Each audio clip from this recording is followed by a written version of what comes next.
ده د هغو کسانو لپاره چې د خپل لمانځه څخه بېخبره وي داسې دي چې ریاکاري کوي. اسمان کې ځلان ستوري سپین هلال دې ثنا وایي الله الله الله. یا الله یا الله منافقان هم لمونځ ادا کوي او که منافقان لمونځ ادا کوي د چا لپاره؟ إن المنافقين يخادعون الله وهو خادعهم وإذا قاموا إلى الصلاة قاموا كسالى يراءون الناس ولا يذكرون الله إلا قليلا. کله چې لمانځه ته ولاړېږي نو ډېر په کاهلۍ سره ولاړېږي، یوازې خلکو ته ځان ښکاره کوي چې موږ هم لمونځ کوو او د الله تعالی ذکر نه کوي مګر ډېر کم.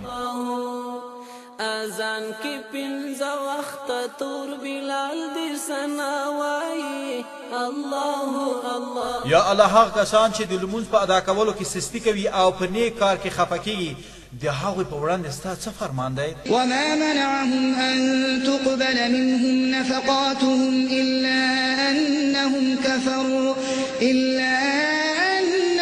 كفروا بالله وبرسوله ولا يأتون الصلاة إلا وهم كسالى ولا ينفقون إلا وهم كارهون. او د دوی د خیرات د قبلېدو څخه بله هیڅ شی معنی نه دی بغیر دی چې دوی په الله تعالی سره او د هغه په رسول سره کافران شوي دي او لمونځ نه کوي مګر په کاهلۍ یعنې په سستۍ سره او په نیک کار کې خرڅ نه کوي مګر په ناخوښۍ سره. الله الله لا إله إلا الله لا إله إلا الله لا إله إلا الله. هغه کسانو ته ګواښ او اختاریه چې لمونځ د اهانت یا مسخرو کولو یا د هغه د وجوب څخه د انکار کولو په خاطر نه کوي نو هغه د امت په اجماع سره کافر او مرتد دي، ځکه چې لمونځ د اسلام د مهمو برخو له جملې څخه دی او هر څوک چې هغه خوار او سپک وګڼي په حقیقت کې اسلام او دین سپک ګڼي آن تر دې چې د هغه په زړه کې د ذرې په اندازه هم ایمان وجود نه لري او دا کس د هغه کافرانو له جملې څخه دی چې خدای تعالی په قرآن کریم کې په اړه داسې یادونه کړې ده. وإذا ناديتم إلى الصلاة اتخذوها هزوا ولعبا ذلك بأنهم قوم لا يعقلون. او کله چې دوی لمانځه ته راوبلل شي نو هغه په ټوک او مسخرو نیسي او په هغه سر خاندي. دا کار د دوی د نه پوهېدن له امله دی ځکه چې دوی عقل نه لري. صفات دي دومره ډېر دي حد نه لري بې شمېر دي زمونږ تر عقل تیر دي. صفات دي دومره ډېر دي حد نه. هو کې ګرانو مسلمانانو ورونو او خویندو همدارنګه د هغه کسان له حال نه هم خبرېږو چې په لمانځه باندې ټوکې او مسخرې کوي او دغه لمونځ د خپلې پسماندګۍ نښه بولي.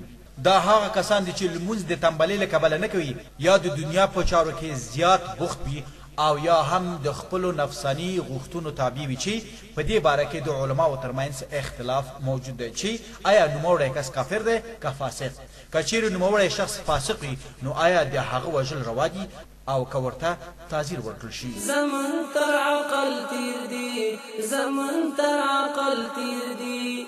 امام ابو حنیفه رحمت الله علیه فرمای نوموړی شخص فاسق دی او واجب ده چې دومره ووهل شي چې له بدن څخه یې وینې وبهیږي او تر هغه وخته په زندان کې پاتې شي تر څو چې په لمانځه کولو پیل نه وي کړی او د روژې نه نیونکي حکم هم دا دی. امام مالک او امام شافعي وایي نوموړی شخص فاسق دی نه کافر مګر په قمشینه وهل ورته کافي نه دي. که لمونځ نه کولو ته دوام ورکوي نو باید ووژل شي یعنې قتل شي. امام احمد بن حنبل رحمت الله علیه په خپلو مشهورو روایتو کې وایي چې لمونځ نه کوونکی کافر دی او له دین څخه وتلی دی او بې له وژلو څخه بله سزا نه لري او همدارنګه واجب ده چې ورڅخه د توبې ویستلو غوښتنه وشي. که یې قبوله کړه هغه دې خوښه کړی شي او که یې قبوله نه کړه نو غاړه باید پرې کړی شي. قرآن کریم لمونځ نه کول د کفارو له خصوصیات څخه ګڼلي دي. وإذا قيل لهم اركعوا لا يركعون. او کله چې دوی ته وویل شي چې رکوع وکړئ نو رکوع نه کوي. الله الله الله الله اسمان کی زلان ستوری سپین هلال دی سناوائی الله الله الله الله. لوی خدای جل وعلا شانو په قرآن عظیم شان کې هغه کسان چې لمونځ نه کوي د قیامت په ورځ هغوی داسې ستایي.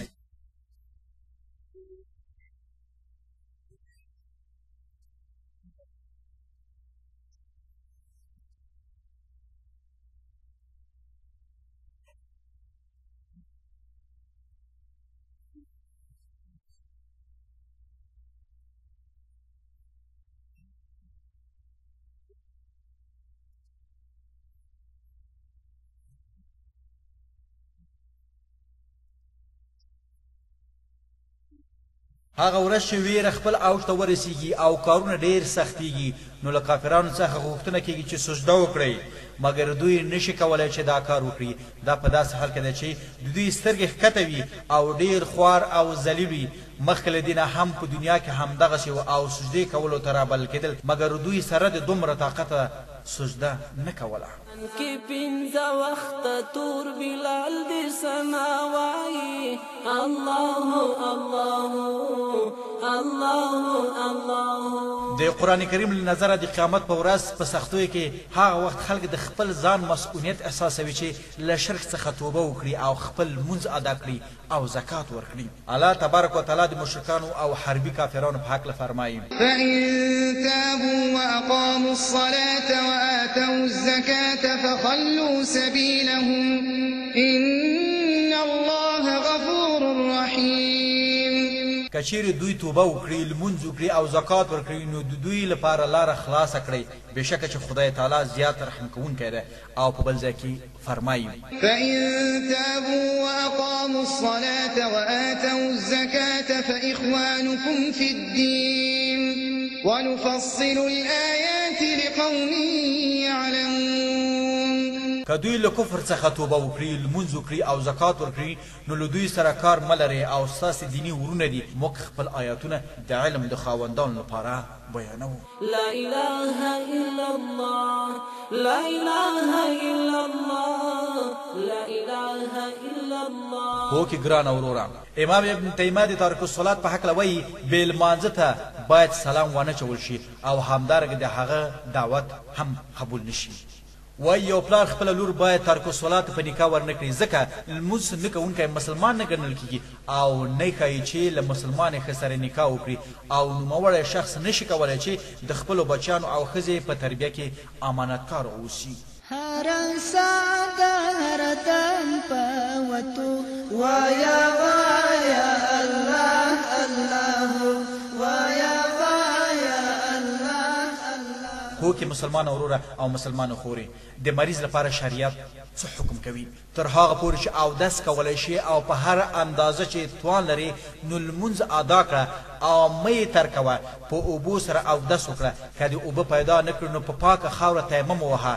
په ولاړه سره لمونځ وکړه که په ولاړه یې نشي ادا کولی نو په ناسته یې ادا کړه او که په ناسته یې هم نشي ادا کولی نو په اړخ سره یې ادا کړه او که په اړخ هم نشي کولی نو د سر په اشاره سره دغه ستر عبادت یعنې لمونځ ادا کړه. هم پناستا پملاستا پتلو وایا وایا الله الله وایا وایا الله الله. همدارنګه لوی خدای جل وعلا شانه فرمایلی دي فاتقوا الله ما استطعتم واسمعوا وأطيعوا وأنفقوا خيرا لأنفسكم ومن يوق شح نفسه فأولئك هم المفلحون. نو تر کومه حده پورې چې توان لري له الله څخه وویریږي او د هغه فرمان ته غوږ ونیسئ او د هغه څخه مطابقت وکړئ او د هغه په لار کې نفقه وکړئ ستاسې د خپل ځان د خیر لپاره او هغه کسان چې د خپل نفس له بخل او حرص څخه وساتل شول نو هم دوی بریالي دي. هر ساده هر دم پوتو وایا وایا الله الله وایا وایا الله. هر مشر په دې هکله مسؤلیت لري. جامعه د دې فریضې په انجامولو کې مسؤلیت لري، مخصوصا حاکم چې د خپل رعیت مسؤلیت په غاړه لري، او پلار چې د خپل بچیانو روزنه او مسؤلیت په غاړه لري، او همدارنګه میړه چې د خپل ښځې مسؤلیت ور په غاړه دی، چې لوی خدای جل وعلا شانه په قرآن عظیم الشان کې فرمایي